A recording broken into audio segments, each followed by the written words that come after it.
કપાસ પકવતા ખેડૂતો માટે આનંદના સમાચાર, ફરી ખરીદી શરૂ। ટેકાના ભાવે કપાસનું વેચાણ કરતા ખેડૂતો માટે રાહતના સમાચાર આવ્યા। છેલ્લા 10 દિવસથી જેટલા કપાસની ખરીદી બંધ હતી તે ફરીથી શરૂ કરવામાં આવી। સીસીઆઈના સર્વરમાં ખામીના કારણે છેલ્લા 8 થી 10 દિવસથી કપાસની ખરીદી બંધ હતી, જે સીસીઆઈ દ્વારા ટેકનિકલ ખામી દૂર કરવામાં આવી। સર્વરમાં ખામી હોવાના કારણે કપાસની ખરીદી નહોતી થઈ શકી। ઉલ્લેખનીય છે કે રાજકોટ જિલ્લામાં અલગ અલગ 6 કેન્દ્રોમાં ખરીદી થઈ રહી છે। 15 માર્ચ સુધી ખરીદી ટેકાના ભાવે શરૂ છે। ખેડૂતો ટેકાના ભાવે પોતાની કપાસ વેચી શકશે। આજથી ફરી ખરીદી શરૂ થઈ ગઈ છે। કેન્દ્ર સરકાર દ્વારા મણનો ભાવ 1494 રૂપિયા નક્કી કરવામાં આવ્યો। કપાસની ટેકાના ભાવે ખરીદી શરૂ થતા ખેડૂતોમાં ખુશીનો માહોલ જોવા મળ્યો।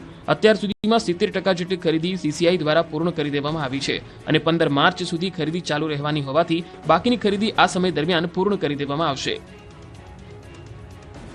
જામનગરમાં જીરું પકવતા ખેડૂતોના જીવતથર।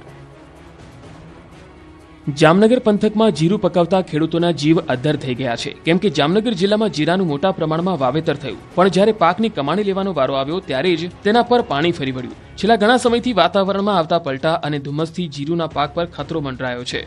જામનગર જિલ્લામાં શિયાળુ સિઝન દરમિયાન વાવવામાં આવતો જીરાનો પાક નિષ્ફળ જવાની ભીતિ સેવાઈ રહી છે।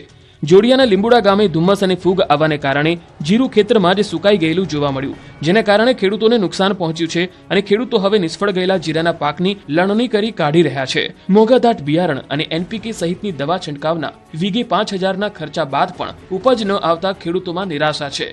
હવે ખેડૂતોને માથે હાથ દઈ રોવાનો વારો આવ્યો છે। ગેડ વિસ્તારમાં દર ચોમાસે પાણી ભરાવાની સમસ્યાનો ઉકેલ આવશે। સૌરાષ્ટ્રના મહત્વના એવા ઘેડ વિસ્તારમાં દર ચોમાસે પાણી ભરાવાની સમસ્યાનો ઉકેલ આવશે।